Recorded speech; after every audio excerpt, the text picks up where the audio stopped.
ನಮಸ್ಕಾರ ಸ್ನೇಹಿತರೆ, ಎಲ್ಲರಿಗೂ ನಮ್ಮೂರ ಬಾನುಲಿ ಯೂಟ್ಯೂಬ್ ಚಾನೆಲ್ಗೆ ಸ್ವಾಗತ.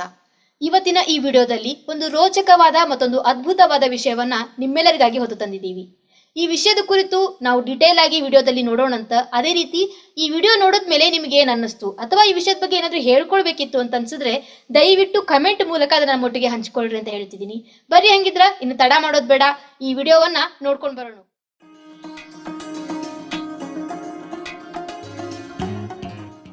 ಎಲ್ಲರಿಗೂ ನಮಸ್ಕಾರಗಳು. ನಾನು ಬೆಳಗಾವಿಯ ಡಾಕ್ಟರ್ ಶ್ರೀರಂಗ ಜೋಶಿ, ಜಗದ ಜಗುಲಿ ನಮ್ಮೂರ ಬಾನುಲಿ ಕೇಂದ್ರದ ಮಿತ್ರ, ಆತ್ಮಸಖ ಹಾಗೂ ನಾನು ನಿಮ್ಮೆಲ್ಲರ ಮನೆ ಮಗ ಮತ್ತು ನಿಮ್ಮ ಆತ್ಮೀಯ ಬಾಜು ಮನಿ ಕಾಕ ಡಾಕ್ಟರ್ ಶ್ರೀರಂಗ ಜೋಶಿ. ಕೇಳುಗರೆ, ಇದು ಮಹಿಳಾ ಕಲ್ಯಾಣ ಸಂಸ್ಥೆಯ ನಮ್ಮೂರ ಬಾನುಲಿ 90.8 FM ಸಮುದಾಯ ರೇಡಿಯೋ ಕೇಂದ್ರ. ಇದು ನಮ್ಮ ಧ್ವನಿ, ನಿಮ್ಮ ಧ್ವನಿ, ನಿಮ್ಮೆಲ್ಲರ ಮೆಚ್ಚಿನ ಧ್ವನಿ, ಜಗದ ಜಗುಲಿ ನಮ್ಮೂರ ಬಾನುಲಿ. ಕೇಳುಗರೆ, ಇಂದಿನ ನಮ್ಮೂರ ಬಾನುಲಿಯ ಈ ಸಂದರ್ಶನದ ಮಹಾ ಅರಮನೆಯಲ್ಲಿ ಮಹಾ ಉತ್ಸವ. ಪಂಡಿತ್ ಪವನಾಚಾರ್ ಲಕ್ಷ್ಮಣಾಚಾರ್ ಜೋಶಿ ಬಿಜಾಪುರ್ ಇವರು ಬಂದಾರ. ಇವರಿಗೆ ಮೊದಲು ನಾವು ಆದರದಿಂದ ಸ್ವಾಗತಿಸಿ ನಮನಗಳನ್ನು ಹೇಳೋಣಂತ. ಪವನಾಚಾರ, ತಮಗೆ ಆದರದ ಸ್ವಾಗತ. ನನ್ನ ಪರವಾಗಿ, ವೈಯಕ್ತಿಕ ಪರವಾಗಿ, ಸಿಬ್ಬಂದಿಯ ಪರವಾಗಿ, ಕೇಳುಗರ ಪರವಾಗಿ ಆದರದ ಸ್ವಾಗತ ಹಾಗೂ ಸಹಸ್ರ ನಮನಗಳು.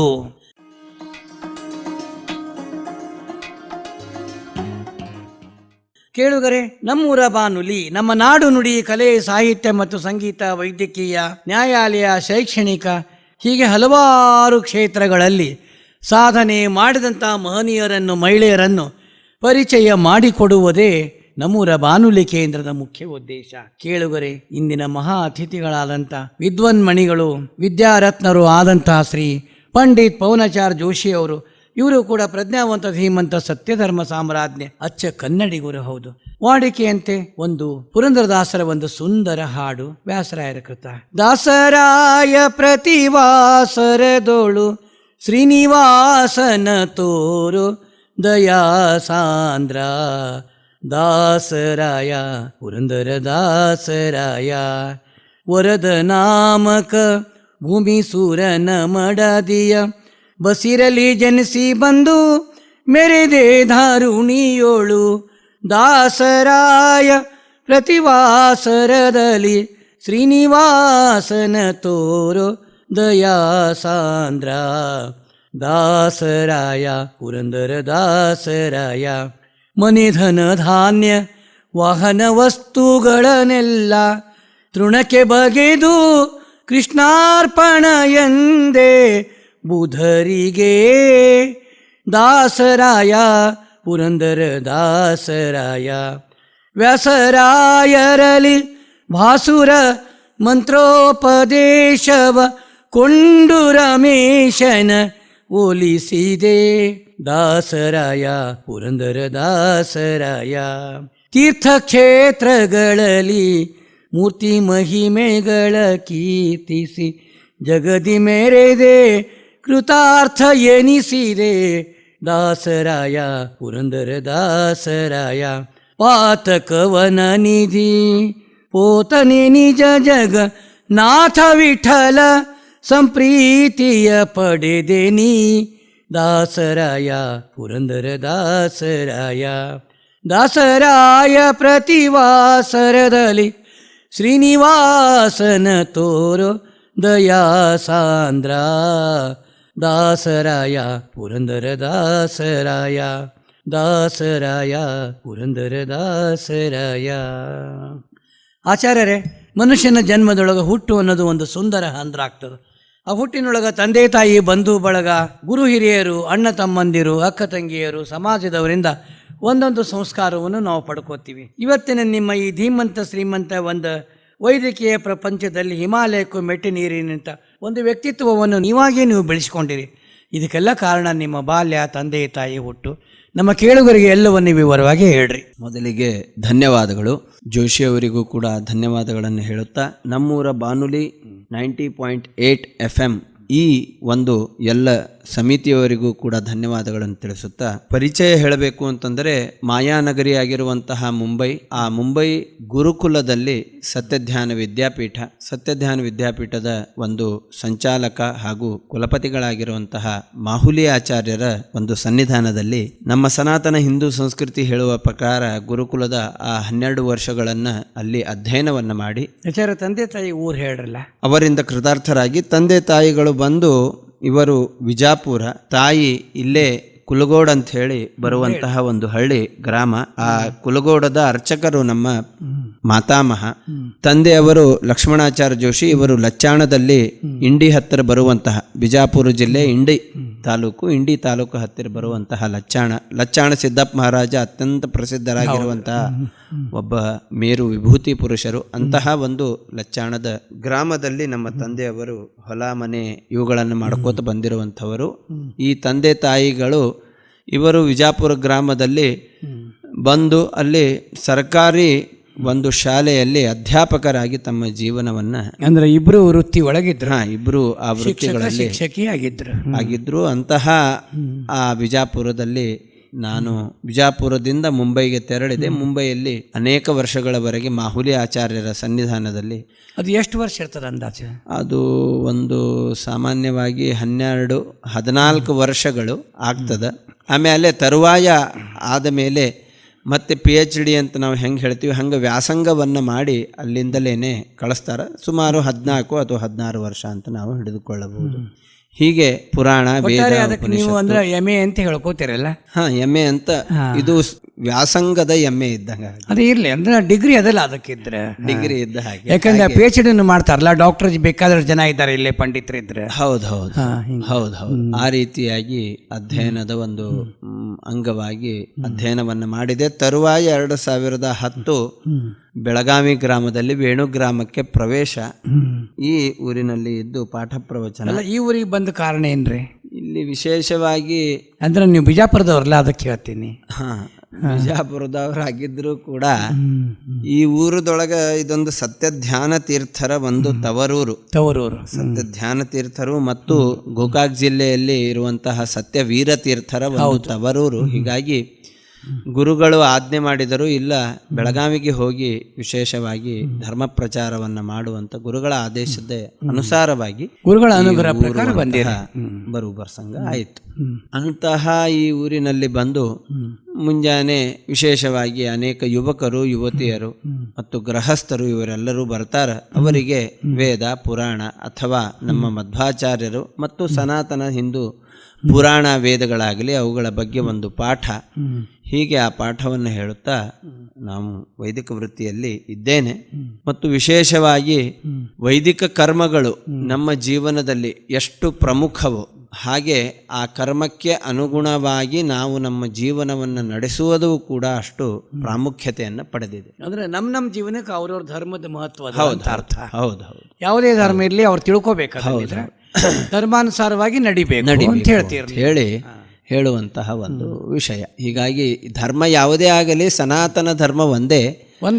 ಏಕಂ ಸದ್ ವಿಪರಾಹ ಬಹುಧಾ ವದಂತಿ ಹೇಳಿದ ಪ್ರಕಾರ ದೇವರು ಒಬ್ಬನೇ, ಆದರೆ ಅವನನ್ನು ನೋಡುವ ದೃಷ್ಟಿಕೋನ ಬೇರೆ. ಶಿವ ಒಬ್ಬನೇ, ಆದರೆ ಆ ಶಿವನ ಸುಖಾನುಭೂತಿಯನ್ನು ಪಡೆಯುವುದು ಅನೇಕ ತರಂಗದ ಮುಖಾಂತರ ಹೇಗೆ ಪಡಿತೀವೋ ಹಾಗೆ ಅವರವರ ಭಾವಕ್ಕೆ ಅವರವರ ಇರುತ್ತಿಪ್ಪ ಭಗವಂತ. ಆ ರೀತಿಯಾಗಿ ಹೇಳುವಂತಹ ಒಂದು ಸನಾತನದ ಉಪದೇಶ. ಆ ಉಪದೇಶದ ಪ್ರಕಾರ ವೈದಿಕ ಧರ್ಮವನ್ನ ಪೌರಾಣಿಕ ಧರ್ಮವನ್ನು ಕೂಡ ಬೋಧನೆ ಮಾಡ್ತಾ ನಡೀತಾ ಇದ್ದೇವೆ. ಆಚಾರ್ಯ, ನೀವೆಲ್ಲ ತಂದೆ ತಾಯಿ ಎಲ್ಲ ಬಿಟ್ಟು ಸಣ್ಣ ವಯಸ್ಸೊಳಗೆ ಹೋಗ್ತಿರಲ್ಲ, ಅಲ್ಲಿ ಗುರುಕುಲಕ್ಕೆ ಹೋಗ್ತೀರಿ ನೀವು, ಹೌದಲ್ರಿ? ಅವಾಗ ನಿಮಗೆ ಆ ರೀತಿ ಮನಸ್ಥಿತಿ ಅಲ್ಲಿ ತೊಗೊಂಬರ್ತಾರೆ ಮೊದಲು ಅವರು. ಗುರುಕುಲ ಬಗ್ಗೆ ಅದೇ ಗುರುಕುಲದ ಪ್ರವೇಶ ಅಂತಾಗಲಿ ಇವತ್ತಿನ ಶಾಲಿ ಪ್ರವೇಶ ಅಂತಾಗಲಿ ಬಹಳ ವಿಭಿನ್ನವಾಗಿದೆ. ಅದೇ ಹೇಳ್ರಿ. ಗುರುಕುಲ ಪ್ರವೇಶ ಅಂತಂದ್ರೆ ಸಂಪೂರ್ಣವಾಗಿ ಹೋಗಿಬಿಡುದು. ಇಲ್ಲಿ ಹೌದು, ಶಾಲೆ ಪ್ರವೇಶ ಹಾಗಲ್ಲ, ಮುಂಜಾನೆ ಹೋಗೋದು ಸಾಯಂಕಾಲ ಅಥವಾ ಮಧ್ಯಾಹ್ನ ಬರ್ತೀವಿ.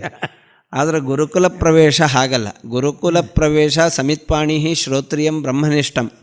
ಗುರುಗಳಿಗೆ ಶ್ರೀಫಲವನ್ನು ಸಮರ್ಪಣೆ ಮಾಡಿ ತಂದೆಯಾದವರು ಹೇಳಿಬಿಡ್ತಾರೆ, ನನ್ನ ಮಗನನ್ನು ಇಟ್ಟುಕೊಳ್ಳ್ರಿ, ಇವನಿಗೆ ನೀವು ವೇದಾಧ್ಯಯನವನ್ನು ಪುರಾಣ ವೇದ ಉಪನಿಷತ್ಗಳ ಅಧ್ಯಯನವನ್ನು ಇವನಿಗೆ ಧಾರೆ ಎರೀರಿ ಅಂಥೇಳಿ ತಂದೆ ಪ್ರಾರ್ಥನಾ ಮುಖಾಂತರ ಮಾಡುವಂತಹ ಗುರುಕುಲ ಪ್ರವೇಶ.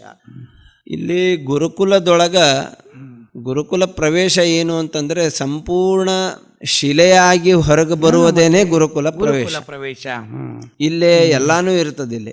ಇಲ್ಲೇ PT ಪೀರಿಯಡ್ ಇರ್ತದ, ಸೋಷಿಯಲ್ ಪೀರಿಯಡ್ ಇರ್ತದ, ಸೈನ್ಸ್ ವಯಸ್ಸು ಸಣ್ಣದಲ್ರಿ.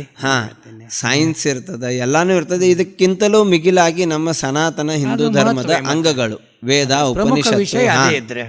ಹೀಗಾಗಿ ವಿಶಿಷ್ಟವಾಗಿ ವ್ಯಕ್ತಿ ಸಮಾಜದೊಳಗೆ ನಮಗೆ ಯಾರ್ಯಾರ ಕಣ್ಣಿಗೆ ಕಾಣಿಸ್ತಾರ, ಹೆಣ್ಣಾಗಲಿ ಹೊನ್ನಾಗಲಿ ಅಥವಾ ಜಗತ್ತಾಗಲಿ ತಂತ್ರಜ್ಞಾನವಾಗಲಿ ಮಂತ್ರಜ್ಞಾನವಾಗಲಿ ಇವೆಲ್ಲದರ ಬಗ್ಗೆ ಹುಟ್ಟು ಹಾಕುವಂತಹ ಏಕೈಕ ಜ್ಞಾನಪೀಠ ಅಂದ್ರೆ ಗುರುಕುಲ. ಗುರುಕುಲ ಅಲ್ಲ, ಆದಿ ಕಾಲದ ಇವತ್ತು ನಮ್ದು ಭಕ್ತ ಪ್ರಹ್ಲಾದ ಅದೆಲ್ಲ ಗುರುಕುಲ ಇತ್ತಲ್ಲ, ಅವ್ರಿಗಾದ್ರೂ ಇದ್ರೆ ಅವೆಲ್ಲ ಗುರುಕುಲದ ಹಿನ್ನೆಲೆಯಿಂದಲೇನೆ ಬಂದಿರುವಂತಹ ಚರಿತ್ರೆಗಳು. ಧ್ರುವರಾಜರ ಒಂದು ಚರಿತ್ರೆ ಆಗಲಿ ಅಥವಾ ಪ್ರಹ್ಲಾದರಾಜರ ಚರಿತ್ರೆ ಆಗಲಿ, ಸುನೀತಿ ಸುರುಚಿ ಆಗಲಿ, ವಿಶ್ವಾಮಿತ್ರರಾಗಲಿ, ಋಷಿಗಳಾಗಲಿ, ಮುನಿಗಳಾಗಲಿ, ಈ ಯಾವುದೇ ಒಂದು ಪರಂಪರೆಯನ್ನು ನಾವು ನೋಡಿದರೆ, ಒಟ್ಟಾರೆ ಭಾರತೀಯ ಹಿನ್ನೆಲೆಯ ಇತಿಹಾಸವನ್ನು ನೋಡಿದರೆ ಅದು ಗುರುಕುಲದಿಂದಲೇನೆ ಆರಂಭ. ಈಗಿನ ಕಾಲದೊಳಗೆ ಗುರುಕುಲದ ಈಗ ಅಸ್ತಿತ್ವ ಹೆಂಗದರಿ? ಹೋಗ್ತಾರಂತರಿ ಹುಡುಗರು ಇದ್ರಿ ಈಗ ಗುರುಕುಲಕ್ಕೆ? ಈಗ ಪ್ರೆಸೆಂಟ್ ಆಗಿ ಸಮಯದೊಳಗ ಗುರುಕುಲ ಕಡೆಗೆ ಮುಖ ಮಾಡ್ಲಿಕ್ಕತ್ತಾರ. ಆದ್ರೆ ಸರ್ಕಾರ ಆಗಲಿ ಅಥವಾ ಸ್ವಲ್ಪ ಸಮಾಜದ ಮುಖಂಡರಾಗಲಿ ಆ ಗುರುಕುಲದ ಒಂದು ಆರ್ಥಿಕವಾಗಿ ಹಂಗ ಗುರುಕುಲಗಳನ್ನು ಕಟ್ಟಬೇಕು ಅಂತ ಹೇಳಿ ಅವರು ವಿಚಾರ ಮಾಡಿದ್ರೆ ಸಾಕು. ಅನೇಕ ಯುವಕರು ಯುವತಿಯರು ಇವತ್ತಿಗೂ ಕೂಡ ಗುರುಕುಲಕ್ಕೆ ಹೋಗ್ಲಿಕ್ಕೆ ಉತ್ಸುಕರಾಗಿ ಇದ್ದಾರೆ, ವಿಶೇಷವಾಗಿ ಉತ್ಸುಕರಾಗಿ ಇದ್ದಾರೆ. ನಮ್ಮ ವೇದಾಂತ ಆಗಲಿ ಅಥವಾ ವೇದದ ಪ್ರಕಾರ, ಸನಾತನದ ಪ್ರಕಾರ ವಿದ್ಯೆಯನ್ನು ಪಡೆದುಕೊಳ್ಳಿಕ್ಕೆ ಇವತ್ತಿಗೂ ಕೂಡ ಹುಡುಗರು ಅಥವಾ ಹುಡುಗಿಯರು ಗುರುಕುಲದ ಬಗ್ಗೆ ಎಲ್ಲರಿಗೂ ಒಂದು ಪ್ರಜ್ಞೆ ಅದ. ಆದ್ರೆ ಅದನ್ನ ಒಂದು ಸಮಯಕ್ಕೆ ತಂದು ಅದನ್ನ ನೆಲೆಗೂಡಿಸಬೇಕು. ಅದು ಕೂಡ ಕೆಲಸ ಆಗಬೇಕಾಗ್ಯದ, ಇಲ್ಲ ಅಂತಲ್ಲ.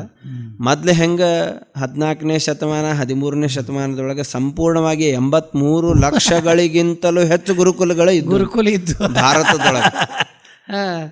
ಆ ಸಮಯ ಮತ್ತೆ ಹೊಳ್ಳಿ ಬರಬೇಕಲ್ಲ. ಹೀಗಾಗಿ ಗುರುಕುಲ ಆಗಬೇಕು. ಏನಾಗಿದೆ, ಉದರ ನಿಮಿತ್ತ ಅಂತೀವಲ್ಲ, ಶಿಕ್ಷಣದ ಒಂದು ಪ್ರಕಾರನೇ ಬದಲಿ ಆಗ್ಬಿಟ್ಟದು. ಹೌದು, ತನ್ನ ಜೀವನ ನಿರ್ವಹಿಸ್ಲಿಕ್ಕೆ ಇದು ಬೇಕು ಇದು ಬೇಡ ಅಂತ ಆಯ್ಕೆ ನಡೆದಾವೀಗಿದ್ದರು. ಹೌದು.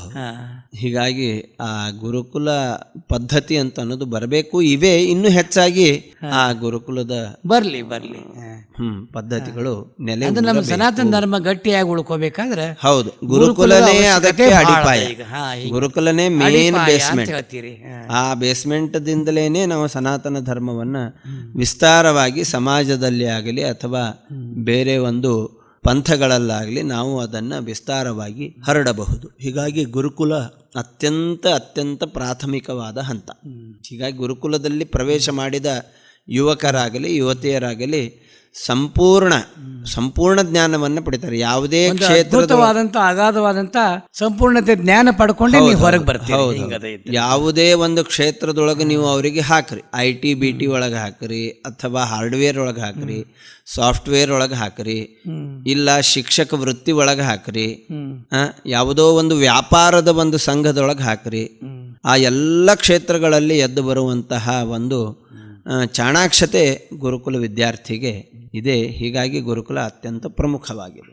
ಆದದ್ದೆಲ್ಲ ಒಳಿತೇ ಆಯಿತು ನಮ್ಮ ಶ್ರೀಧರನ ಸೇವೆಗೆ, ಸಾಧನ ಸಂಪತ್ತಾಯಿತು.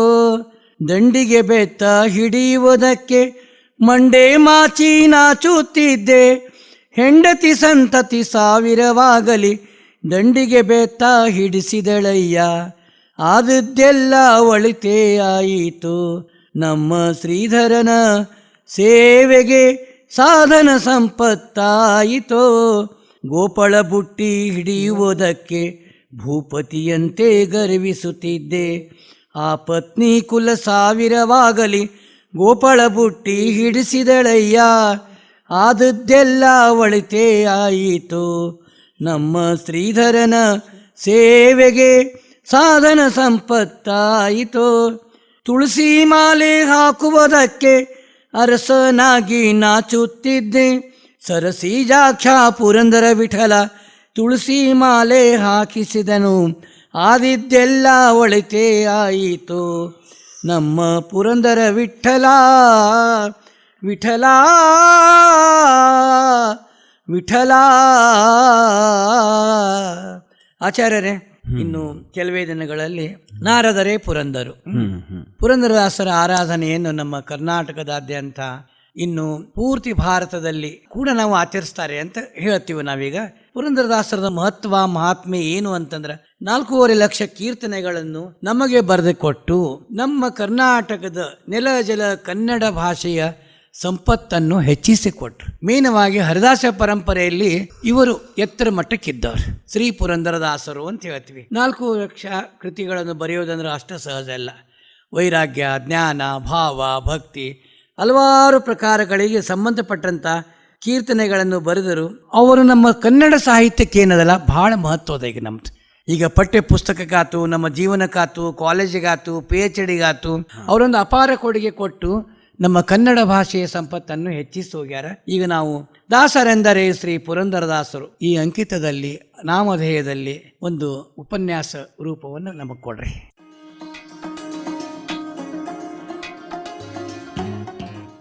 ಪುರಂದರದಾಸರು. ಮೊದಲಿಗೆ ನಾವು ಪುರಂದರದಾಸರ ಬಗ್ಗೆ ತಿಳ್ಕೋಬೇಕು ಅಂತಂದರೆ, ಪುರಂದರದಾಸರ ಕಾಲಘಟ್ಟ ಸುಮಾರು 14ನೇ ಶತಮಾನನೋ 15ನೇ ಶತಮಾನನೋ ನಾವು ತಿಳ್ಕೋಬಹುದು. ಆ ಶತಮಾನದೊಳಗ ಎಲ್ಲಾ ಭಾಷೆಗಳ ಒಂದು ಕ್ಷೇತ್ರದೊಳಗ ಗಾನ ರೂಪದಿಂದಾಗಲಿ ಅಥವಾ ವ್ಯಾಸ ಸಾಹಿತ್ಯವಾಗಲಿ ದಾಸ ಸಾಹಿತ್ಯದಿಂದ ಆಯಾ ಭಾಷೆಗಳಲ್ಲಿ ಆಯಾ ಮಹಾಪುರುಷರು ಆ ಭಾಷೆಗೆ ತಕ್ಕ ಹಾಗೆ ಸನಾತನ ಹಿಂದೂ ಧರ್ಮವನ್ನು ಪ್ರಚಾರ ಮಾಡಿಬಿಟ್ಟಿದ್ರು. ಸಂತ ಮೀರಾಬಾಯಿ ಆಗಲಿ, ಹೌದು, ಆಮೇಲೆ ನರಸಿ ಮೆಹ್ತಾ, ಗುಜರಾತದ ಪ್ರಾಂತದೊಳಗೆ ನಾವು ನೋಡಿದ್ರೆ ನರಸಿ ಮೆಹ್ತಾ ಅವರಾಗಲಿ, ಗೊತ್ತು. ಆಮೇಲೆ ಈ ಕಡೆಗೆ ಸಂತ ತುಕಾರಾಮರು, ಆಮೇಲೆ ಕಬೀರರಾಗಲಿ, ಆಮೇಲೆ ಅನೇಕ ಮಹನೀಯರು, ಅತ್ಲಾಗಿ ಕಾಶ್ಮೀರ ಕಡೆಗೆ ನಾವು ನೋಡಿದರೆ ಲಲಿತಾದಿತ್ಯರು, ಹೀಗೆ ತ್ಯಾಗರಾಜರು, ತಮಿಳದಲ್ಲಿ ತ್ಯಾಗರಾಜರು, ಆಮೇಲೆ ಅನ್ನಮಯ್ಯ ಇವರು ಆಂಧ್ರದಲ್ಲಿ, ಹೀಗೆ ಆಯಾ ಒಂದು ತೆಲುಗು, ತಮಿಳು, ಹಿಂದಿ, ಗುಜರಾತಿ, ಮಲಯಾಳಂ ಮತ್ತು ಭೋಜ್ಪುರಿ, ಮಗಧಿ ಈ ಇತರ ಎಲ್ಲಾ ಭಾಷೆಗಳಲ್ಲಿ ಆಯಾ ದಾಸರು, ಆಯಾ ಒಬ್ಬ ಪ್ರವರ್ಗದವರು ಅವರೆಲ್ಲರೂ ಕೂಡ ಆಡು ಭಾಷೆಗಳಲ್ಲಿ ಸನಾತನ ಧರ್ಮವನ್ನು ಬೋಧನೆ ಮಾಡಿಬಿಟ್ಟಿದ್ರು. ಈಗ ನರಸಿ ಮೆಹ್ತಾ ಅವರನ್ನೇ ಉದಾಹರಣೆ ತೆಗೆದುಕೊಳ್ಳಿ. ವೈಷ್ಣವ ಜನತೋ ಕೇನೆ ಕಹಿಯೇ ಪೀಡ ಪರಾಯೆ ಲಾಗೇರೆ ಅಂತ ಅವರು ಹೀಗೆ ಅನೇಕ ಭಜನೆಗಳನ್ನು ಮಾಡ್ತಾರೆ ಗುಜರಾತಿ ಭಾಷೆಯಲ್ಲಿ. ವೈಷ್ಣವ ಜನತೋ ತೇನೆ ಕಹಿಯ ಜೆ पीड़ पराई जाने रे पर दुखे उपकार करे जे मन ಅಭಿಮಾನ ನ ಆಣೆ ರೇ. ಹೀಗೆ ನರಸಿ ಮೆಹ್ತಾ ಅವರನ್ನು ನಾವು ನೋಡ್ತೀವಿ.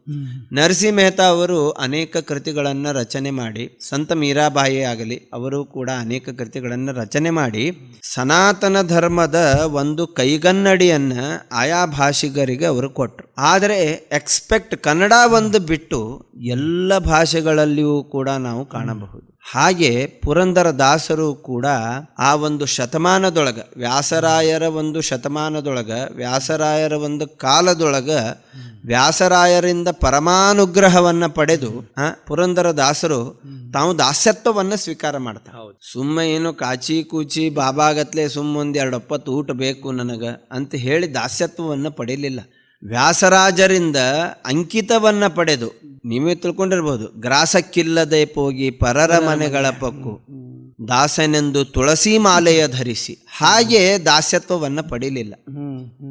ವ್ಯಾಸರಾಯರಿಂದ ಅಂಕಿತನಾಮವನ್ನು ಪಡೆದು, ಅವರಿಂದ ಉಪದೇಶವನ್ನು ಪಡೆದು, ಅವರಿಂದ ಎಲ್ಲವನ್ನ ವ್ಯಾಸ ಭಾರತ, ವ್ಯಾಸ ಶಾಸ್ತ್ರ ಏನೇನಿದೆ ಅದೆಲ್ಲವನ್ನೂ ಕೂಡ ತಿಳಿದುಕೊಂಡು ಆಮೇಲೆ ದಾಸ್ಯತ್ವವನ್ನು ಪಡೆದರು.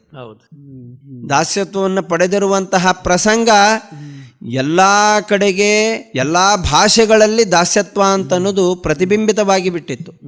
ಹಾಗೆ ಪುರಂದರದಾಸರು ಕೂಡ, ಅಂದ್ರೆ ಅವರೇನು ಪುರಂದರದಾಸರು ತಾವು ದಾಸರಾಗಿ ಕೈಯಾಗ ಪೆನ್ಸಿಲು, ಪೆನ್ನು, ಹಾಳಿ ತಗೊಂಡು ಹಿಂಗೆ ಹಾಡು ಮಾಡಲಿಲ್ಲ. ಏನು ಕಾಣಿಸ್ತಿತ್ತೋ ಆ ಪ್ರಸಂಗವನ್ನು ಮುಂದಿಟ್ಟುಕೊಂಡು ಹಾಡವನ್ನು ಮಾಡಿಬಿಡ್ತಿದ್ರು. ಅದು ಸಮಾಜಕ್ಕೆ ಕೈಗನ್ನಡಿಯಾಗಿ ತೋರ್ತಾ ಇತ್ತು. ಹೀಗಾಗಿ ಪುರಂದರದಾಸರು ಕೇವಲ ಭಕ್ತಿ ಪಂಥವನ್ನ ಅಷ್ಟೇ ಅಲ್ಲ, ಅಥವಾ ಸನಾತನ ಪಂಥ ಅಂತ ಅಷ್ಟೇ ಅಲ್ಲ, ಕಿಂತು ಮುಂಬರುವಂತಹ ಪೀಳಿಗೆಗೆ ನಮ್ಮ ಭಾಷೆಯಲ್ಲಿ ಸನಾತನ ಧರ್ಮ ಅಂದರೆ ಏನು, ದಾಸ ಅಂದರೆ ಏನು, ಈಶಾ ಅಂದರೆ ಯಾರು, ತಾರತಮ್ಯ ಅಂತಂದರೆ ಏನು, ಭಕ್ತಿ, ಶ್ರದ್ಧಾ ಮತ್ತು ಅಷ್ಟಾಂಗ ನಮಸ್ಕಾರ ಮತ್ತು ಯಾವುದೇ ಹಿಂದೂ ಧರ್ಮದಲ್ಲಿ, ಸನಾತನ ಧರ್ಮದಲ್ಲಿ ಯಾವುದೇ ಕರ್ಮವನ್ನು ತೆಗೆದುಕೊಳ್ಳ್ರಿ, ಅಲ್ಲಿ ಆ ಷೋಡಶೋಪರ ಕರ್ಮ ಅಂತಾಗಲಿ ಅಥವಾ ಪಾಪ, ಪುಣ್ಯ, ದಾನ, ಪ್ರತಿಗ್ರಹ, ಬೋಧನ, ಪಾಠಣ ಯಾವುದೇ ಒಂದು ತೆಗೆದುಕೊಳ್ಳ್ರಿ, ಆ ಪ್ರತಿಯೊಂದೂ ಒಂದು ಆ ಸನಾತನ ಶಬ್ದವನ್ನು ಮುಂದಿಟ್ಟುಕೊಂಡು ಪುರಂದರದಾಸರು ತಾವು ಏನು ಮಾಡ್ತಾರೆ, ಅನೇಕ ಕೃತಿಗಳನ್ನು ರಚನೆ ಮಾಡ್ಯಾರ.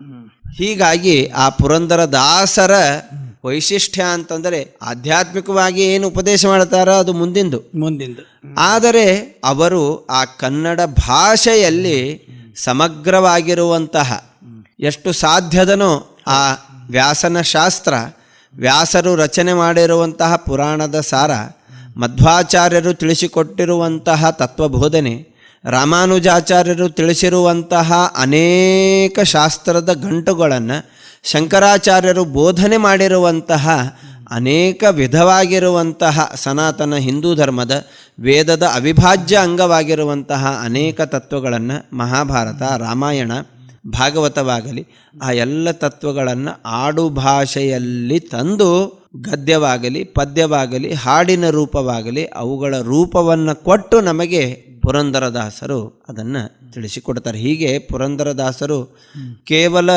ಏನಪ್ಪ ಧರ್ಮಕ್ಕಾಗಿ ಸೀಮಿತವಾದ ದೃಷ್ಟಿಯಿಂದ ಅವರನ್ನು ನೋಡಬಾರ್ದು ನಾವು. ಇವತ್ತು ಸಾಹಿತ್ಯ ಪ್ರಪಂಚದೊಳಗೆ ಇಳಿದು ನಾನು ಏನೋ ಒಂದು ಸಾಧಿಸ್ತೀನಿ ಅಂತನ್ನುವಂತಹ ವ್ಯಕ್ತಿಗೆ ಅವರು ಮೇರು ಶಿಖರವಾಗಿ, ಒಂದು ಜ್ಞಾನದ ಮೇರು ಶಿಖರವಾಗಿ ಕಾಣುವಂತಹ ಮಹಾ ಜ್ಞಾನದ ಒಂದು ನಿಪುಣರಾಗಿರುವಂತಹ ಬೆಟ್ಟ.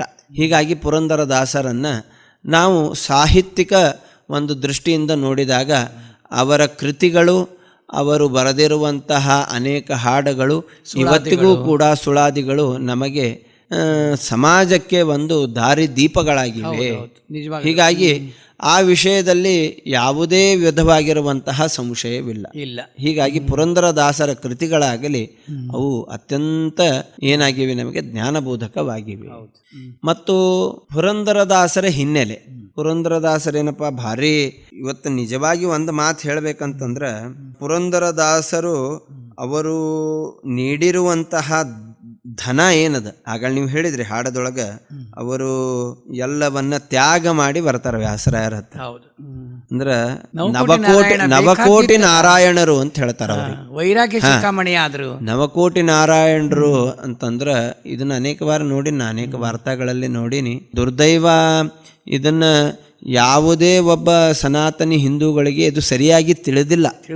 900 ಕೋಟಿ ಆಸ್ತಿಯನ್ನ ದಾನ ಮಾಡ್ತಾರಂತ ಆಗಿನ ಕಾಲಕ್ಕೆ. ಅಂದ್ರೆ ಇವತ್ತು ಲೆಕ್ಕ 900 ಕೋಟಿ ಆಸ್ತಿ. 900 ಕೋಟಿ ಆಸ್ತಿಯನ್ನ ದಾನ ಮಾಡ್ತಾರಂತ. ಈ ವಿಜಯನಗರ ಸಾಮ್ರಾಜ್ಯದ ಒಡೆಯನಾಗಿರುವಂತಹ ಆ ಕೃಷ್ಣರಾಯ ದೇವರಾಯನಿಗೆ ಆ ಆಸ್ತಿಯನ್ನು ದಾನ ಮಾಡ್ತಾರೆ.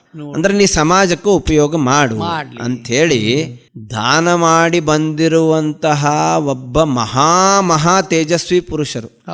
ಇವತ್ತು ನಮಗ ಒಂದು 10 ರೂಪಾಯಿ ದಾರ್ಯಾಗ ಸಿಕ್ತು ಅಂತಂದ್ರೆ ಅವ್ನ್ ಯಾವ ಬಿದ್ದಿರ್ತಾನ ಅವ ತಗೊಂಡು ಹೋಗ್ಬೇಕಂತ ಬಂದ್ರೆ ಇದು ನಂದದ ಅಂತ ಹೇಳಿ ನಾವು ಅನ್ನುವಂತಹ ಪ್ರಸಂಗದೊಳಗೆ ಅದರಲ್ಲಿ ಇವರು ವಜ್ರ ವೈಡೂರ್ಯ ವ್ಯಾಪಾರಿಗಳಲ್ಲ. ಹೌದು, ಬಂಗಾರ ಚಿನಿವಾರಿಕೆ ಮಾಡಿರುವಂತಹ ನವಕೋಟಿ ನಾರಾಯಣರವರು.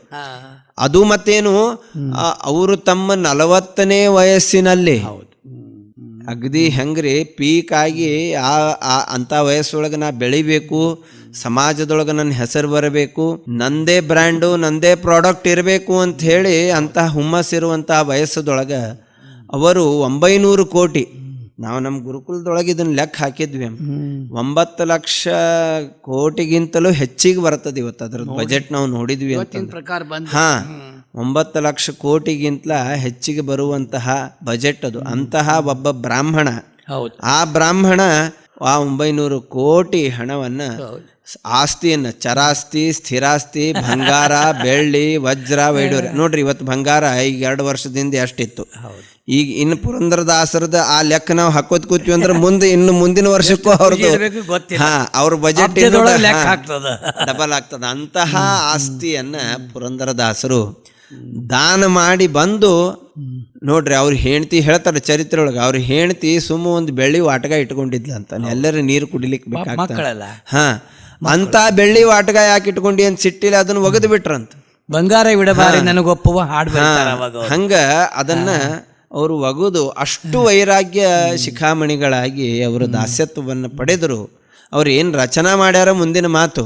ಸುಮ್ಮನೆ ನಾವು ಒಂದು ದಿವಸ ಬೇಡ, 1 ವರ್ಷ ಎಲ್ಲ ಹೆಂಡತಿ ಸಂಪತ್ತು, ಎಲ್ಲ ಮೊಬೈಲು, 5G ನೆಟ್ವರ್ಕು ಎಲ್ಲಾನು ಬಿಟ್ಟು ಸುಮ್ಮ ಹೋಗಿ 1 ವರ್ಷ ನಾವು ಎಲ್ಲಾದ್ರೂ ಕೂಡ್ಲಿಕ್ಕೆ ಸಾಧ್ಯವ ಇವತ್ತು? ಇಲ್ಲ.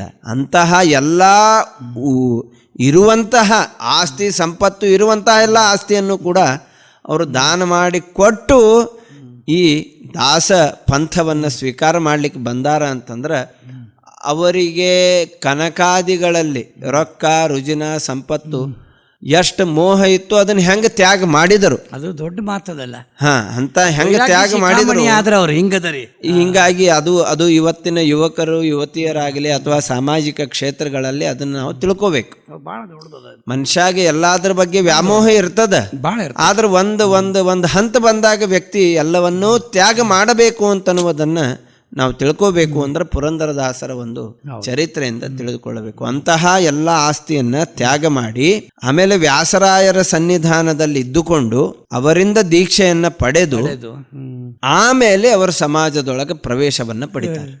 ಪ್ರವೇಶವನ್ನ ಪಡೆದು ಅತ್ತಿ ಆಗಲಿ ಸೊಸಿ ಆಗಲಿ ಹೆಂಗಿರಬೇಕು, ಏನಿರಬೇಕು, ಸಮಾಜದೊಳಗೆ ರಾಜ ಹೆಂಗಿರಬೇಕು, ಪ್ರಜೆಗಳು ಹೆಂಗಿರಬೇಕು, ದೇವರಲ್ಲಿ ಭಕ್ತಿಯನ್ನು ಹೆಂಗೆ ಮಾಡಬೇಕು, ಅಥವಾ ಸುಂಕವನ್ನು ರಾಜ ಆದವನು ಹೇಗೆ ಪಡೆಯಬೇಕು, ತಂತ್ರಜ್ಞಾನ ಹೇಗೆ ಬೆಳೆಸಬೇಕು, ಆರೋಗ್ಯದ ಒಂದು ಕ್ಷೇತ್ರ ಹೇಗಿರಬೇಕು, ಆಮೇಲೆ ಶಿಕ್ಷಣ ಕ್ಷೇತ್ರ ಹೇಗಿರಬೇಕು, ಇವೆಲ್ಲ ಕೃತಿಗಳನ್ನು ರಚನಾ ಮಾಡ್ತಾರೆ. ಸುಮ್ಮ ಪುರಂದರದಾಸರು ಅಂತಂದ್ರೆ ಇವತ್ತು ನಾವು ಚಳ್ಳಂ ಹಿಡ್ಕೋತೀವಿ, ಸ್ವಲ್ಪ ಹಾಡ ಹಾಡ್ತೀವಿ, ಬಾರಿಸ್ತೀವಿ, ಆಮೇಲೆ ಪಂಚಾಮೃತ ಸೇವಾ ಮಾಡ್ತೀವಿ, ಅವರಿಗೆ ಊಟ ಮಾಡ್ತೀವಿ, ಇಷ್ಟಕ್ಕೆ ಸೀಮಿತರಲ್ಲ ಪುರಂದರದಾಸರು. ಹೀಗಾಗಿ ಇವತ್ತಿನ ದೇಶಗಳಲ್ಲಿ ನಾವು ಹೆಲ್ತ್ ಸೆಕ್ಟರನ್ನು ನೋಡಬೇಕು, ಅಥವಾ ಎಜುಕೇಷನ್ ಸಿಸ್ಟಮ್ ಹೆಂಗಿರಬೇಕು, ಮತ್ತು ಎಲ್ಲ ಪದ್ಧತಿಗಳು ಹೇಗೆ ಬೆಳೆಯಬೇಕು ಸಮಾಜದೊಳಗೆ, ಅವುಗಳನ್ನು ನಾವು ಹೆಂಗೆ ಅಳವಡಿಸಿಕೊಳ್ಳಬೇಕು, ಅದು ಮಹತ್ವದಲ್ಲ. ಅವುಗಳಲ್ಲೆಲ್ಲವನ್ನ ಬೋಧನೆ ಮಾಡ್ತಾರೆ ಕೃತಿಗಳಲ್ಲಿ.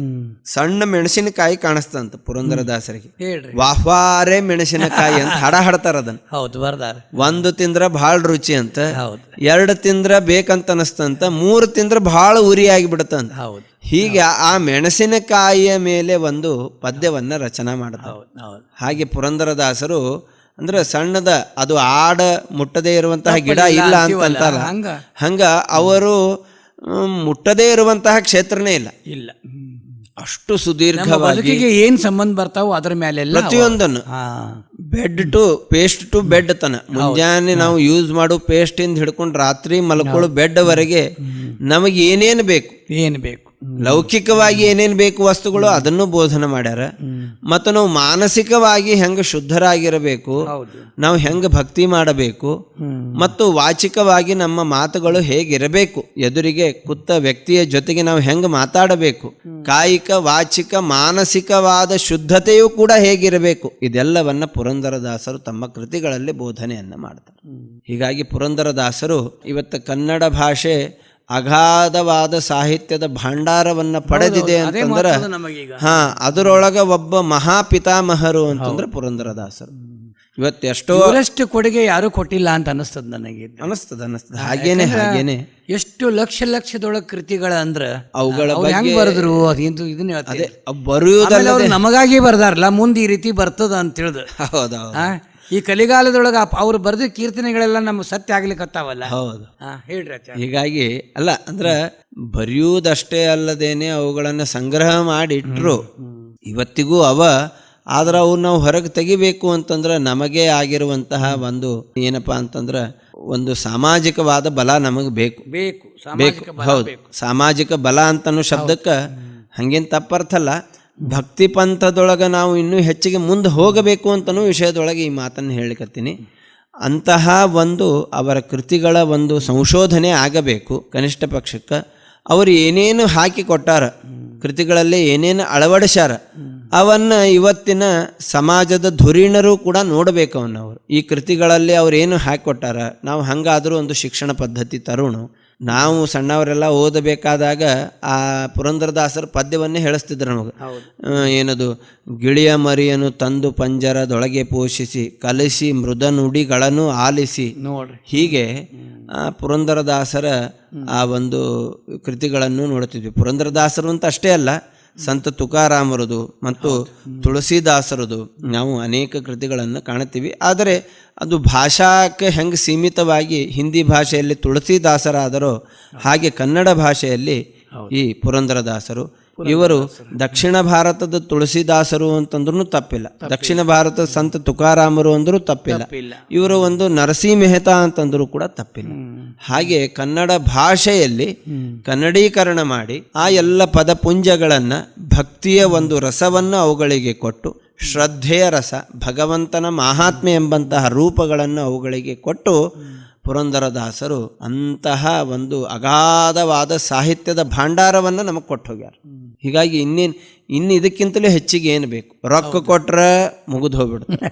ಮೊಮ್ಮಕ್ಕಳಿಗೆ ನಾವು 5G ಫೋನ್ ಕೊಡ್ತೀವಿ ಅಂದ್ರೆ ಉಳಿತದೇನು? ಅದು ಇನ್ನೊಂದು 4 ವರ್ಷಕ್ಕೆ ಅದೆಲ್ಲ ಸೌದು ಹೋಗಿಬಿಡುತ್ತದೆ. ಸವಿಲಾರದ ಜ್ಞಾನ, ಸವಿಲಾರದೇ ಇರುವಂತಹ ಒಂದು ಜ್ಞಾನ ಅಂತಂದರೆ ಯಾವುದಪ್ಪ ಅಂದ್ರೆ ಸನಾತನಕ್ಕೆ ಹೊಂದಿಕೊಂಡಿರುವಂತಹ ಜ್ಞಾನವನ್ನು ಕೊಡಬೇಕು. ಅದು ಪುರಾಣಕ್ಕೂ ಸಮೀಪ ಆಗಿರಬೇಕು, ವೇದಗಳ ತತ್ವ ಅವುಗಳಲ್ಲಿ ಅಡಗಿರಬೇಕು, ಮತ್ತು ಉಪನಿಷತ್ತುಗಳ ಸಾರ ಅದರಲ್ಲಿ ಕಂಡಿರಬೇಕು, ಮತ್ತು ನಮ್ಮ ಸಮಾಜದ ಒಂದು ಪರಿವಾರದ ಹಿನ್ನೆಲೆ, ತಂದೆ ತಾಯಿ, ಅಕ್ಕ ತಂಗಿ, ಮಾವಶಿ, ಕಾಕ, ಸೊಸಿ, ಮಾವ, ಸ್ವಾದರ ಮಾವ, ಹೀಗೆ ನಮ್ಮ ಸಂಬಂಧಗಳು ಕೂಡ ಅದರಲ್ಲಿ ಕಾಣಬೇಕು. ನಾವು ಕಾಣಬೇಕು. ಅಂತಹ ಪಾರಿವಾರಿಕವಾದ ಸಂಬಂಧಗಳೂ ಅಡಕವಾಗಿರಬೇಕು. ಭಕ್ತಿ ಶ್ರದ್ಧೆಗಳೂ ಕೂಡ ನಮಗೆ ತೋರಬೇಕು. ವೇದ ಉಪನಿಷತ್ತುಗಳ ಒಂದು ಉಪದೇಶ ನಾವು ಕಾಣಬೇಕು, ಅದರಿಂದ ಪಡೆಯಬೇಕು. ಹೀಗೆ ಎಲ್ಲವನ್ನು ಸಮಷ್ಟಿಯಾಗಿ ತಂದುಕೊಟ್ಟಿರುವಂತಹ ಕೃತಿಗಳು ಅಂತಂದ್ರೆ ಪುರಂದರದಾಸರ ಕೃತಿಗಳು. ಅಷ್ಟು ಎಲ್ಲವನ್ನು ತೊಗೊಂಬರ್ತಾರೆ. ಬೇಕಾದ ತಗೋರಿ. ಇವತ್ತು ಲೌಕಿಕದ ಒಂದು ಯಾವುದೇ ಬಜಾರಕ್ಕೆ ಹೋಗಿ ಒಂದು ನೀವು ಆಟಿಗೆ ಸಾಮಾನು ಅನಿಸ್ರಿ, ಅದ್ರ ಒಳಗೆ ಮ್ಯಾಲೆ ಪುರಂದರದಾಸರ ಕೃತಿ ಬರ್ತದೆ. ಒಬ್ಬ ಶಿಕ್ಷಕನಾಗಿ ನಾನು ಹುಡುಗರಿಗೆ ಏನು ಬೋಧನೆ ಮಾಡಬೇಕು ಅಂತ ವಿಚಾರ ಮಾಡಿಕೊಂಡ್ರೆ ಅದ್ರ ಬಗ್ಗೆ ಒಂದು ಕೃತಿ ಬರ್ತದೆ. ಹೆಂಡತಿಯಾಗಿ ನಾನು ಗಂಡನ ಸೇವೆಯನ್ನು ಹೇಗೆ ಮಾಡಬೇಕು ಅಂತ ನಾವು ವಿಚಾರ ಮಾಡಿಕೊಂಡ್ರೆ ಆ ಹೆಂಡತಿಗೂ ಒಂದು ಉಪದೇಶವನ್ನು ಕೊಡ್ತಾರೆ. ಒಬ್ಬ ಒಳ್ಳೆಯ ರಾಜಕೀಯ ಧುರೀಣ, ನಾನು ಮುಖ್ಯಮಂತ್ರಿ ಆಗೀನಿ, ನಾನೇನು ಮಾಡಬೇಕು ಸಮಾಜವನ್ನು ಕುರಿತು ಅಂತ ವಿಚಾರ ಮಾಡಿದಾಗಲೂ ಕೂಡ ಪುರಂದರದಾಸರು ಅಲ್ಲಿ ಹೇಳ್ತಾರೆ. ಮತ್ತು ಒಳ್ಳೆ ಶ್ರೀಮಂತ ಆಗೀನಿ, ಮತ್ತು ಸಮಾಜದಲ್ಲೊಳಗೆ ನಾ ಏನೇನು ದಾನವನ್ನು ಮಾಡಬೇಕು, ನನ್ನ ಕರ್ತವ್ಯವೇನು, ಆ ದಾನ ಮಾಡಿದ್ದು ಇದು ಸಮಾಜಕ್ಕೆ ತಟ್ಟಿ ಅದು ಸಮಾಜಕ್ಕೆ ಒಳ್ಳೆಯದ ಹೇಗೆ ಆಗಬೇಕು, ಅದನ್ನು ಕೂಡ ಕೃತಿಯಲ್ಲಿ ತಿಳಿಸಿಕೊಡ್ತಾರೆ. ಹೀಗೆ ಪರಾನ್ನ, ಪರವಿದ್ಯೆ, ಇವು ಹೆಂಗೆ ಗಳಿಸಬೇಕು ಅಂತನ್ನುವುದನ್ನು ಕೂಡ ಪುರಂದರದಾಸರು ತಿಳಿಸಿಕೊಡ್ತಾರೆ. ಮತ್ತು ಇಷ್ಟೆಲ್ಲ ಇದ್ದದಕ್ಕೆ ಅವ್ರೇನು ಕಷ್ಟ ಪಡಲಿಲ್ಲ ಅಂತಲ್ಲ. ಜೀವನ ತೆಗೆದು ನೋಡಿದ್ರೆ ಒಂದು ತಮ್ಗೆ ನೀರು ಬೇಕು ಅಂತಂದ್ರೂ ಕಷ್ಟಪಡ್ತಿದ್ರಂತ ಪುರಂದರದಾಸರು.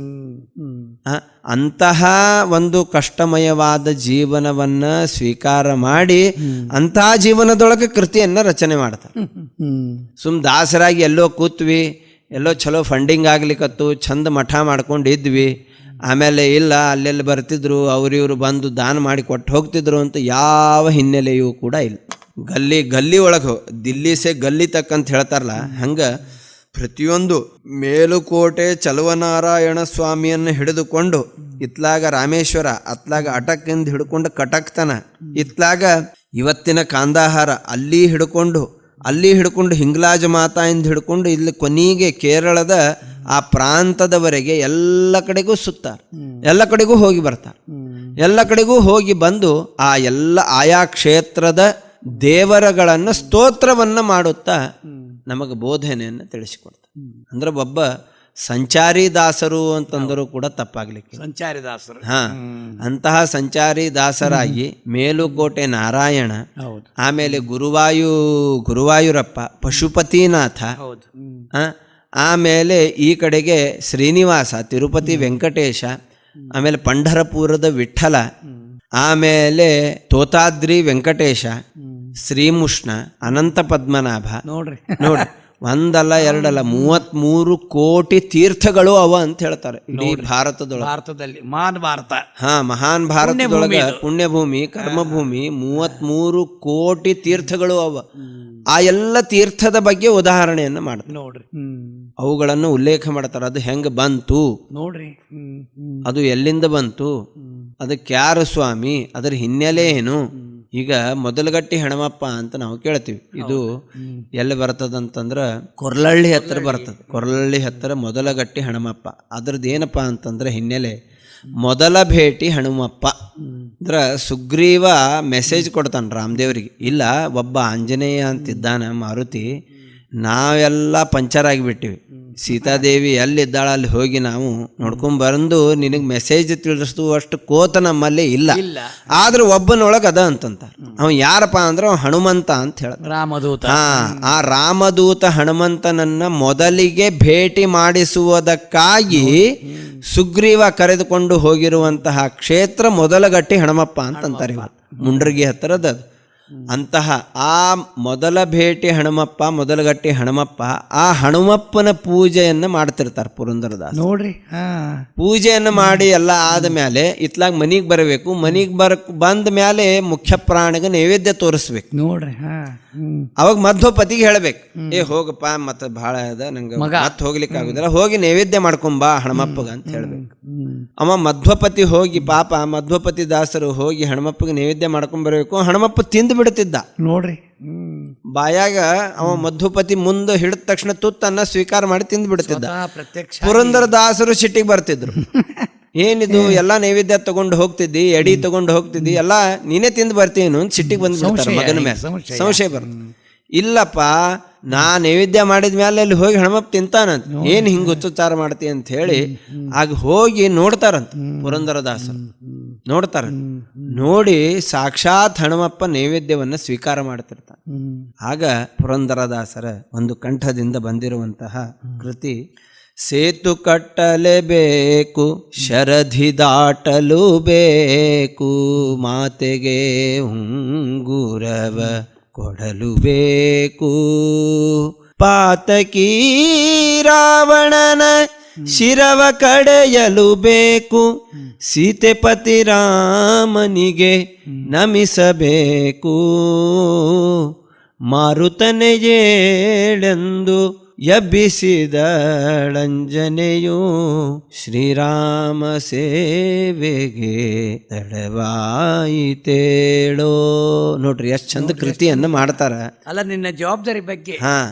ನಿನ್ ಜವಾಬ್ದಾರಿ ಏನದ, ನೀ ಏನ್ ಮಾಡಬೇಕು ಮತ್ತು ಹನುಮಪ್ಪ ಏನಿದ್ದಾನ ಅಂತನ್ನುವುದನ್ನ ಒಂದು ಪಲ್ಲವಿಯಿಂದ, ಒಂದು ಹಾಡಿನಿಂದ ತಿಳಿಸಿಕೊಡ್ತಾರೆ. ಹೌದೌದು, ಅದಕ್ಕ ನಾವು ಇವತ್ತಿನ ಒಂದು ನಮ್ಮ ಪ್ರಾಥಮಿಕ ಶಾಲೆಗಳಲ್ಲಿ ಈ ತರಹದ ಶಿಕ್ಷಣ ಪದ್ಧತಿಯನ್ನ ಅಳವಡಿಸಿ ಬಿಟ್ವಿ ಅಂತಂದ್ರೆ ಬೇಕಲ್ಲ. ಈಗಿನ ಪೀಳಿಗೆಗೆ ಮೊದಲು ಬೇಕಲ್ಲ.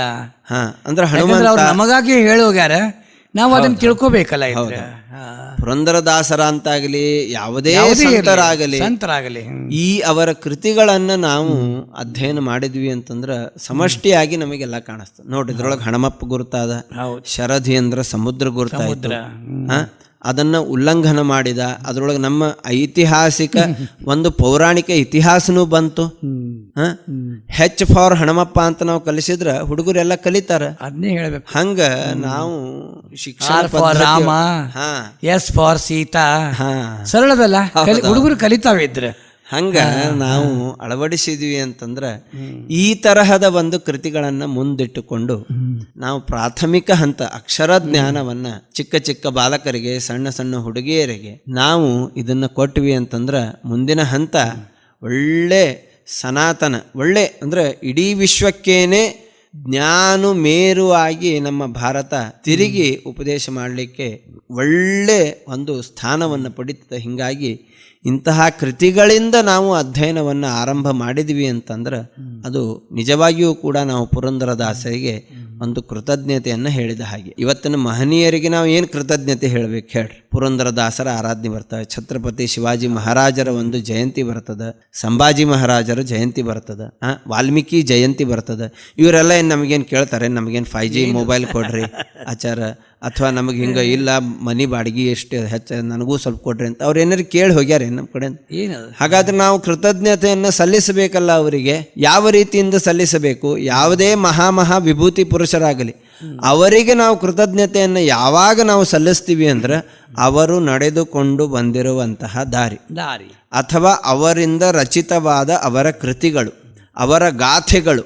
ಇವತ್ತು ನಾವು ಛತ್ರಪತಿ ಶಿವಾಜಿ ಮಹಾರಾಜರಿಗೆ ನಾವು ಕೃತಜ್ಞತೆ ಸಲ್ಲಿಸಬೇಕು ಅಂತಂದರೆ ಏನು ಮಾಡಬೇಕು? ನಾವು ಸಮಾಜದಲ್ಲಿ ಒಂದು ಒಳ್ಳೆ ಕೊಡುಗೆಯನ್ನು ನಾವು ಕೊಡಬೇಕು. ಏನಪ್ಪ, ಎಲ್ಲೋ ಹೊಲಸಾಗಿತ್ತು ಸ್ಥಳ, ಅದನ್ನು ಸ್ವಚ್ಛ ಮಾಡಿದ್ವಿ. ಒಂದು 4-5 ಮಂದಿ ಹುಡುಗರಿಗೆ ಪಾಪ ಅವ್ರಿಗೆ ಓದಲಿಕ್ಕೆ ಆರ್ಥಿಕವಾಗಿ ಕಷ್ಟ ಇತ್ತು ಅಂತಂದ್ರೆ ನಾವು ಅವ್ರಿಗೆ ಸಹಾಯ ಮಾಡಿದ್ವಿ. ಸನಾತನ ಹಿಂದೂ ದೇವಾಲಯಗಳನ್ನು ಸ್ವಚ್ಛ ಇಟ್ವಿ. ಅಲ್ಲಿ ಪೂಜಾ ಪದ್ಧತಿಯನ್ನು ನಾವು ಒಳ್ಳೆ ರೀತಿಯಿಂದ ಕರೆದುಕೊಂಡು ಹೋದ್ವಿ ಅಂತಂದರೆ ಛತ್ರಪತಿ ಶಿವಾಜಿ ಮಹಾರಾಜರಿಗೆ ನಾವು ಕೃತಜ್ಞತೆಯನ್ನು ಸಲ್ಲಿಸಿದ ಹಾಗೆ ಪುರಂದರದಾಸರು ನಾವು ಕೃತಿಗಳನ್ನು ರಚನಾ ಮಾಡಿದ ಕೃತಿಗಳನ್ನು ನಾವು ಜೀವನದೊಳಗೆ ಅಳವಡಿಸಿಕೊಂಡು ಬಿಟ್ಟರೆ ಸಾಕು, ನಾವು ಪುರಂದರದಾಸರಿಗೆ ಕೃತಜ್ಞತೆಯನ್ನು ಸಲ್ಲಿಸಿದ ಹಾಗೆ. ಹೆಂಗೆ ಜಗದೊಳಗೆ ಇವತ್ತು ನಾವು ಮೋದಿಜಿಯವರ ಒಂದು ಸ್ವಚ್ಛ ಭಾರತ್ ಮಿಷನ್ನನ್ನು ಹೆಂಗೆ ಕಾಣ್ತೀವಿ, ಹಂಗೆ ಸ್ವಚ್ಛ ಮನಸ್ಸನ್ನು ಪುರಂದರದಾಸರು ಹೇಳಿ ಹೋಗ್ಬಿಟ್ಟಾರ.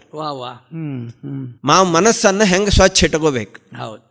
ಭಕ್ತಿಯನ್ನು ಮಾಡಬೇಕು, ಗುಡಿಗೆ ಹೋಗಬೇಕು, ಭಕ್ತಿ ಮಾಡಬೇಕು, ಅಜ್ಜ ಅಜ್ಜಿಗೆ ನಮಸ್ಕಾರ ಮಾಡಬೇಕು, ಅಮ್ಮ ಅಪ್ಪ ಏನು ಹೇಳ್ತಾರ ಅದನ್ನು ಕೇಳಬೇಕು, ಅಣ್ಣ ನಮಗೆ ಏನು ತಿಳಿಸಿಕೊಡ್ತಾನ ಅದನ್ನು ತಿಳ್ಕೋಬೇಕು.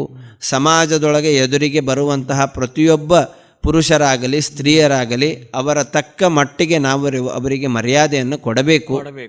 ಹಿಂಗೆ ನಾವು ಮಾಡ್ಕೋತ ಹೋದ್ವಿ ಅಂತಂದರೆ ಇದೇ ಕೃತಜ್ಞತಾ ಸಮರ್ಪಣೆ ಪುರಂದರದಾಸರಿಗೆ. ಇವರ ಆರಾಧನೆ ಅಂತ ಅಷ್ಟೇ ಅಲ್ಲ, ಮಹಾಪುರುಷರ ಯಾವುದೇ ಒಂದು ಜಯಂತಿ ಬರಲಿ ಅಥವಾ ಜನ್ಮದಿನ ಬರಲಿ, ಅವರು ಏನು ನಡೆದುಕೊಂಡು ಬಂದಾರ ಅಲ್ಲಿ ಒಂದೇ ಹೆಜ್ಜೆ ನಾವು ಇಟ್ಟರೆ ಸಾಕು. ಒಂದೊಂದು ಹೆಜ್ಜೆ ಪುರಂದರದಾಸರದ ಕೃತಿಗಳನ್ನು ನೋಡಿ ಒಂದು ಹೆಜ್ಜೆ ಇಡೋದು, ಛತ್ರಪತಿ ಮಹಾರಾಜರ ಬಂದು ಸಂಕೀರ್ತನೆಯನ್ನು ಕೇಳಿ ಅವರದೊಂದು ಹೆಜ್ಜೆ ಇಡೋದು, ಸಂಭಾಜಿ ಮಹಾರಾಜರ ತ್ಯಾಗವನ್ನು ತಿಳಿದುಕೊಂಡು ಒಂದು ಹೆಜ್ಜೆ ಇಡೋದು, ವ್ಯಾಸರಾಯರನ್ನು ತಿಳಿದುಕೊಂಡು ಒಂದು ಹೆಜ್ಜೆ ಇಡೋದು, ಸರ್ದಾರ್ ವಲ್ಲಭಾಯಿ ಪಟೇಲ್ ಆಗಲಿ, ಇವರ ಮಹನೀಯರ ಎಲ್ಲರ ಒಂದೇ ಹೆಜ್ಜೆ ಸಾಕು. ಒಂದೇ ಹೆಜ್ಜೆ ನಾವು ಇಟ್ಟರೆ ಸಾಕು. ಲಾಲ್ ಬಹದ್ದೂರ್ ಶಾಸ್ತ್ರಿಯವರು ರೊಕ್ಕಿಲ್ಲ ನಾವಿಕನಿಗೆ ಕೊಡ್ಲಿಕ್ಕೆ ಅಂತ ಹೇಳಿ ನದಿಯನ್ನು ದಾಟ್ಕೊಂಡು ಈಶಾಡ್ಕೊಂಡು ಹೋಗ್ತಿದ್ರು ಕಲೀಲಿಕ್ಕೆ. ಹಂಗ ನಾನು ಕಲಿಬೇಕು ಅಂತ ಹೇಳಿ ಲಾಲ್ ಬಹದ್ದೂರ್ ಶಾಸ್ತ್ರಿ ಅವರು ಒಂದೇ ಹೆಜ್ಜೆ ನಾನು ಇಟ್ಕೊಂಡ್ರೆ ಸಾಕು ಜೀವನದೊಳಗೆ, ನಾ ಚಂದ ಕಲಿಬೇಕು ಅಂಥೇಳಿ. ಹೀಗೆ ಪ್ರತಿಯೊಬ್ಬ ಮಹನೀಯರ, ವಿಭೂತಿ ಪುರುಷರ, ದಾಸಶ್ರೇಷ್ಠರ ಒಂದನೇ ಹೆಜ್ಜೆಯನ್ನು ನಾವು ಇಟ್ಟರೆ ಸಾಕು, ಜೀವನದೊಳಗೆ ನಾವು ಮಹತ್ತರವಾದ ಸಾಧನೆಯನ್ನು ಮಾಡಲಿಕ್ಕೆ ಸಾಧ್ಯ. ಅಂತಹ ಪುರಂದರದಾಸರ ಅನೇಕ ಕೃತಿಗಳು ಇವತ್ತಿಗೂ ಕೂಡ ನಮಗೆ ದಾರಿದೀಪಗಳಾಗಿವೆ. ಹೀಗಾಗಿ ಅವರಿಗೆ ನಾವು ಕೃತಜ್ಞತಾ ಸಮರ್ಪಣೆ ಮಾಡೋದು ಅಂತಂದ್ರೆ ಅವರು ನೀಡಿರುವಂತಹ ಹಾಡಾಗಲಿ, ಉಗಾಭೋಗಗಳಾಗಲಿ ಅಥವಾ ಪಲ್ಲವಿಗಳಾಗಲಿ, ಗದ್ಯ ಪದ್ಯಗಳಲ್ಲಿ ಅವರು ತಿಳಿಸಿಕೊಟ್ಟಿರುವಂತಹ ಆ ದಾರಿದೀಪವನ್ನು ನಮ್ಮ ಜೀವನದಲ್ಲಿ ನಾವು ಅನುಸರಿಸಿಕೊಂಡು ಹೋದರೆ ಸಾಕು, ಅದು ನಿಜವಾದ ಪುರಂದರದಾಸರಿಗೆ ಕೃತಜ್ಞತಾ ಸಮರ್ಪಣೆ. ದಾಸರೇ ಗತಿಯು ನಮಗೆ ಪುರಂದರ ದಾಸರೇ ಗತಿಯು ನಮಗೆ, ಕಾಸು ವೀಸವ ಬೇಡದಂಥ ಸಿರಿ ಪುರಂದರ ದಾಸರೇ ಗತಿಯು ನಮಗೆ. ನದಿಗಳಿಗೆ ಜಲಧಿಗತಿ, ನರರಿಗೆಲ್ಲರ ಸುಗತಿ, ಸುದತಿಯರಿಗೆಲ್ಲ ನಿಜಪತಿಯೇ ಗತಿಯು. ಸದಕಾಲ ಶಿಷ್ಯರಿಗೆ ಗುರುಚರಣಗಳೇ ಗತಿಯು, ಮುದದಿಂದ ಕರವೆತ್ತಿ ಕೂಗುವೆನು ಪುರಂದರ ದಾಸರೇ ಗತಿಯು ನಮಗೆ. ತನಯರಿಗೆ ತಾಯಿ ಗತಿಯು, ಸಸಿಗಳಿಗೆ ಮಳೆಯು ಗತಿ, ವನದಲತೆಗಳಿಗೆಲ್ಲ ತರುವೆ ಗತಿಯು. ಮನೆಗೆ ಬಂದ ಅತಿಥಿಗಳಿಗೆ ಅನ್ನದಾನವೇ ಗತಿಯು, ದಣಿಧಕ್ಕಿಗಳಿಗೆ ಗುಡಿಗೋಪುರವೇ ಗತಿಯು ದಾಸರೇ ಗತಿಯು ನಮಗೆ ರಾಮಕಪಿಗಳ ನಮ್ಮ ಹನುಮಪ್ಪ ಕಾಯ್ದಂಥ ಸ್ವಾಮಿ ಶ್ರೀ ಬಾದರಾಯಣ ವಿಠಲನ್ನ ಶ್ರೀ ಮನೋಹರ ಚರಣ ಭಜಕ ವೃದ್ಧರೀಪ ಆ ಮಹಾನಾರ ದಾತ್ಮಕರಾದ ಪುರಂದರ ದಾಸರೇ ಗತಿಯು ನಮಗೆ ಕಾಸು ವೀಸವ ಬೇಡದಂಥ ಸಿರಿ ಪುರಂದರ ದಾಸರೇ ಗತಿಯು ದಾಸರೇ ಗತಿಯು ದಾಸರೇ ಗತಿಯು ನಮಗೆ. ಆಚಾರ್ಯ ನಮ್ಮೂರ ಬಾನುಲಿ ಕೇಂದ್ರಕ್ಕೆ ಬಂದಿರಿ. ದಾಸರೆಂದರೆ ಪುರಂದರ ದಾಸರು. ಹಲವಾರು ವಿಷಯಗಳನ್ನು ನಮಗೆ ಸ್ಪಷ್ಟೀಕರಿಸಿ ಸಾಕ್ಷೀಕರಿಸಿ ನಮ್ಮ ಕೇಳುಗರು ಹೌದು ಅನ್ಸಂಗ್ ನೀವು ಇವತ್ತು ನಮಗೊಂದು ಉಪನ್ಯಾಸ ಕೊಟ್ರಿ. ಯಾವುದೇ ವಿಷಯ ಕೊಟ್ಟರು ಏನಾಗ್ತದೆ, ಕರಿಯನ್ನು ಕನ್ನಡಿಯಲ್ಲಿ ತೋರಿಸಿದಂತೆ. ವೇಳೆ ಅಭಾವ ಇದ್ದೇ ಇರ್ತದೆ. ವೇಳೆಯ ಬಂಧನದ ನಮ್ಮಲ್ಲಿ ಈಗಿದ್ದರೆ ಈಗ ನಾವು ಕೊನೆಯ ಹಂತಕ್ಕೆ ಬಂದೀವಿ. ನಾವು ಕಾರ್ಯಕ್ರಮದ್ದು ನಮ್ಮೂರ ಬಾನುಲಿ ಕೇಂದ್ರಕ್ಕೆ ಬಂದಿರಿ. ಈಗ ನಿಮ್ಗೇನು ಅನ್ನಿಸ್ಲಿಕ್ಕತ್ತದ್ರಿ? ಸಂತೋಷ ಆಗ್ಯದೇನೋ? ಒಳ್ಳೆ ಹೇಳ್ರಿ. ಒಳ್ಳೆಯ ಒಂದು ಇದೊಂದು ಹೆಜ್ಜೆ ಸಮಾಜದೊಳಗ. ಸಾಧನೆಗಳ ಕೊರತೆ ಇವತ್ತಿಲ್ಲ, ಆದರೆ ಆ ಸಾಧನೆಗಳಲ್ಲಿ ನಮ್ಮ ಸನಾತನ ಧರ್ಮದ ಕೊರತೆ ಬಹಳ ಎದ್ದು ಕಾಣಿಸ್ಲಿಕ್ಕತ್ತದ. ಆದರೆ ಈ ಬಾನುಲಿ ಎಂಬಂತಹ ಈ ಒಂದು ಪಂಥ ಏನದ, ಇದೊಂದು ಮೀಡಿಯಾ, ಈ ಮುಖಾಂತರ ನಾವು ಅನೇಕ ಮಹನೀಯರ ಮತ್ತು ಸತ್ಪುರುಷರ ಒಂದು ಕಥಾ ಪ್ರಸಂಗವನ್ನ ಇದೇ ಒಂದು ರೀತಿಯಿಂದ ನಾವು ನಡ್ಸ್ಕೋತ ಹೋದ್ವಿ ಅಂತಂದ್ರೆ ಅದರೊಳಗೆ ವಿಶಿಷ್ಟವಾಗಿರುವಂತಹ ಅನೇಕ ಜನರಿಗೆ ಕೇಳ್ತಾರ. ಇದನ್ನು ಕೇಳಿ ಅವರು ಕೂಡ ಪ್ರೇರಣೆಗೆ ಒಳಗಾಗುವಂತಹ ಒಂದು ಇದು ಮಾಧ್ಯಮ ಅಂತಂದ್ರೆ ತಪ್ಪಾಗ್ಲಿಕ್ಕಿಲ್ಲ. ಯಾಕಂದ್ರೆ ಇವತ್ತಿಗೆ ಮೊದಲೆಲ್ಲ ಒಂದು ಸಾಧನ ಕೈಯಾಗಿ ಹಿಡ್ಕೊಂಡು ಹೋಗೋ ಪ್ರಸಂಗ ಆಗ್ತಿತ್ತು. ಆ ರೇಡಿಯೋ ಹಚ್ಚು, ಆ ರೇಡಿಯೋಕ್ಕೊಂದು ಎಂಟೆನ್ ಹಾಕಬೇಕು, ಅದು ಸರಿಯಾಗಿ ತಿರುಗಿಸ್ಬೇಕು. ಆದ್ರೆ ಇವತ್ತಿನ ಪ್ರಸಂಗ ಹಂಗಲ್ಲ. ನೀವು ಕೈಯಾಗಿ ಏನು ಸಣ್ಣದೊಂದು ಇಟ್ಟಿವಿ ನಾವು. ಸಣ್ಣದೊಂದು ನಮ್ಮೂರ ಬಾನುಲಿ ಕೇಂದ್ರ ಅಂಗೈ ಒಳಗದ. ಹಂಗ ಅಂತಹ ಅದಕ್ಕೆ ನಾವು ಜಗದ ಜಗುಲಿ ಅಂತ ಹೆಸರು ಇಟ್ಟಿವಿ. ಹೌದಲ್ರಿ? ಅಂತಹ ಆ ಜಂಗಮ ಜಗದ ಜಗುಲಿ ಮುಖಾಂತರ ನೀವೇನಿದು ಪ್ರಚಾರ ಮಾಡ್ಲಿಕ್ಕತ್ತೀರಿ, ಇದೊಂದು ಬಾನುಲಿ ಅಲ್ಲ, ಇದು ನಿಜವಾದ ಬಾಹುಬಲಿ ಇದ್ದಂಗ. ಬಾಹುಬಲಿ. ನಮ್ಮೂರ ಬಾಹುಬಲಿ ಅಂತ ಅರ್ಥ. ಅಂತ ಬಾಹುಬಲಿ ಮುಖಾಂತರ ನೀವೇನು ಪ್ರಚಾರ ಮಾಡಿರಿ, ಇದು ಇನ್ನೂ ಎತ್ತರಕ್ಕೆ ಬೆಳೀಲಿ. ಇದನ್ನು ಇನ್ನೂ ಆಲಿಸುವಂತಹ ಅನೇಕ ಶ್ರೋತೃ ವರ್ಗದವರು ಇದನ್ನು ಆಲಿಸಿಕೊಂಡು ಅವರು ಇಲ್ಲಿ ಹೆಚ್ಚು ಬಂದು ಅವರು ಕೇಂದ್ರದೊಳಗೆ ಬಂದು ಉಪಸ್ಥಿತರಾಗಲಿ ಅನ್ನುವಂತಹ ಆಶಾದಿಂದ ಒಳ್ಳೆಯ ಕಾರ್ಯಕ್ರಮವನ್ನು ನೆರವೇರಿಸಿಕೊಟ್ಟಿದ್ದೀರಿ. ನಿಮಗೂ ಕೂಡ ಧನ್ಯವಾದಗಳು. ಇದರ ಮುಖ್ಯಸ್ಥರು MS ಚೌಗಲಾರ್ ಇದ್ದಾರೆ. ನಾನು ನಿಮ್ಮ ಬಾಜು ಮನಿ ಕಾಕ ಡಾಕ್ಟರ್ ಶ್ರೇರಂಗ ಜೋಶಿ, ನಿತ್ಯ ಹಾಡುಗಾರ. RJ ಚೇತನ್ ಅವರಿದ್ದಾರೆ, RJ ಮೀರಾ ಅವರಿದ್ದಾರೆ. ಯಾರು ಬಂದರೂ ನಿಮ್ಮನ್ನೆಲ್ಲ ಒಂದು ಪರಿವಾರದವ್ರ ಥರ ನಾವು ನೋಡ್ಕೊಂಡ್ಬಿಡ್ತೀವಿ. ಆಮೇಲೆ ಇಲ್ಲಿ ಏನಾಗ್ತದೆ, ನಮ್ಮೂರ ಬಾನುಲಿ ಕೇಂದ್ರದ ಒಂದು ವಿಶೇಷ ಅಂದ್ರೆ ಏನದ್ರಿ, ಯಾರು ಬಂದವರು ಗೆದ್ದು ಹೋಗ್ತಾರೆ. ಯಾವುದೇ ವಿಷಯ ಕೊಡಲಿ, ಅದೊಂದು ಸ್ಥಳ ಮಹಿಮೆ ಅಂತ ಹೇಳ್ತೀನಿ ನಾನು. ಸ್ಥಳ ಮಹಿಮೆ. ಯಾಕಂದ್ರೆ ಇಲ್ಲಿ ಏನಾಗ್ತದೆ, ಚಂದ್ರಮೌಳೇಶ್ವರ, ಭಾರತ, ಆಮೇಲೆ ರುಕ್ಮಿಣಿ, ಶಿವತೀರ್ಥ, ಮಹಾಂತೇಶ, ಆಂಜನೇಯ, ರಾಮತೀರ್ಥ, ಒಂದೋ ಎರಡ್ರಿ ಇದ್ರ ಮಧ್ಯದೊಳಗದ ನಮ್ಮೂರ ಬಾನಿಲಿ ಗೆದ್ದು ಬಿಡ್ತದ. ಮನೆಯವ್ರನ್ನ ಕರ್ಸ್ಕೊಂಡು ಅವ್ರನ್ನೂ ಗೆದ್ದಿತ್ತದ, ತಾನು ಗೆದ್ದಿತ್ತದ. ಹೌದಲ್ಲ ಆಚಾರ್ಯ? ಇವಾಗ ಸಮಯದ ಬಂಧನದ ಸಮಯದೇವಿ ಮಾತು ಕೇಳಬೇಕು. ಅಂಕದ ಪರದೆ ಜಾರದ ಮೇಲೆ ನಾಟಕವೆನ್ನು ಉಳಿದಿರುವುದು, ನಮ್ಮ ಮಾತುಗಳ ಶೇಷ ಉಳಿದೇ ಉಳಿತದ. ಅದನ್ನ ನಾವು ಒಪ್ಕೋಬೇಕಾಗ್ತದ. ಆ ಶೇಷ ನಾವು ಭಗವಂತನಿಗೆ ಬಿಡೋಣ ಅಂತ ಒಬ್ಬ ಜಾನಪದ ಜಗತ್ತಿನ ಅರಸಿ ಹೇಳ್ತಾಳೆ, ಮುಗ್ದಾವ ನಮ್ಮ ಜೋಳ ಉಳ್ದಾವ ನಮ್ಮ ಹಾಡ. ಹಂಗೆ ಡಾಕ್ಟರ್ ಶ್ರೇರಂಗ ಜೋಶಿಯವರ ಮಾತುಗಳು, ಪಂಡಿತ್ ಪವನಾಚಾರ್ಯ ಜೋಶಿಯವರ ಮಾತುಗಳು ಭಾಳಷ್ಟು ಉಳ್ದಾವ. ಮತ್ತು ನಿಮ್ಮನ್ನು ಉಳಿದ ಮಾತುಗಳನ್ನು ಮುಂದಿನ ಸಂಚಿಕೆಯೊಳಗೆ ವಿಶೇಷ ಅತಿಥಿಯಾಗಿ ಕರೆಸಿಕೊಂಡು ವಿಶೇಷ ವಿಷಯದೊಂದಿಗೆ ಚರ್ಚೆ ಮಾಡೋಣ ಅಂತ ಈ ಕಾರ್ಯಕ್ರಮ ವಿದಾಯ ಹೇಳ್ತೀನಿ. ಮತ್ತೊಮ್ಮೆ ತಮಗೆ ನನ್ನ ಸಹಸ್ರ ನಮನಗಳನ್ನು ಹೇಳ್ತೀನಿ. ಧನ್ಯವಾದ.